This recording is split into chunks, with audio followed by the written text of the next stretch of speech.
So 2024ல வந்துட்டு தமிழ்ல ஒரு மிஸ்டீரியஸ் ஹாரர் த்ரில்லர் படமாக எடுக்கப்பட்ட மாய புத்தகம் அப்படின்ற படத்தை இப்போ ஓடிடியில பாத்தீங்கன்னா ஸ்ட்ரீம் பண்ணிருக்காங்க. அதாவது ஓசி சிம்பிளி சவுத்ல இந்த படம் பாத்தீங்கன்னா அவைலபிளா இருக்கு. சரி, கதை அப்படின்னு பார்க்கும்போது சிம்பிள் தான். நம்ம படத்தோட ஹீரோவான குரு வந்துட்டு ஒரு அசிஸ்டன்ட் டைரக்டரா இருக்காரு. ஸோ இவருடைய கனவுல வித்தியாசமான ஒரு நாகக்கண்ணி வருது.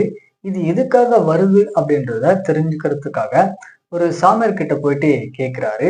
அவர் பாத்தீங்கன்னா இவருடைய கனவுல வந்த ஒரு புக்கை கையில கொடுத்து ப்ரொடியூசரான சாம்பசிவத்தை போயிட்டு மீட் பண்ண சொல்றாரு. அங்க போனதுக்கு அப்புறம் காந்தாரா அப்படின்ற ஒரு இடத்துல இருக்க மாளிகைக்கு நம்ம படத்தோட ஹீரோ அதுக்கப்புறம் ஒரு 3 பேர் சேர்ந்து படம் எடுக்கிறதுக்காக போறாங்க.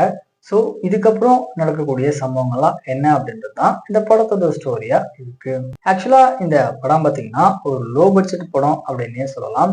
மெயினா படத்துல வரக்கூடிய விஎஃப்எக்ஸ் சிஜி எல்லாமே ரொம்ப மொக்கையா பண்ணியிருக்காங்க.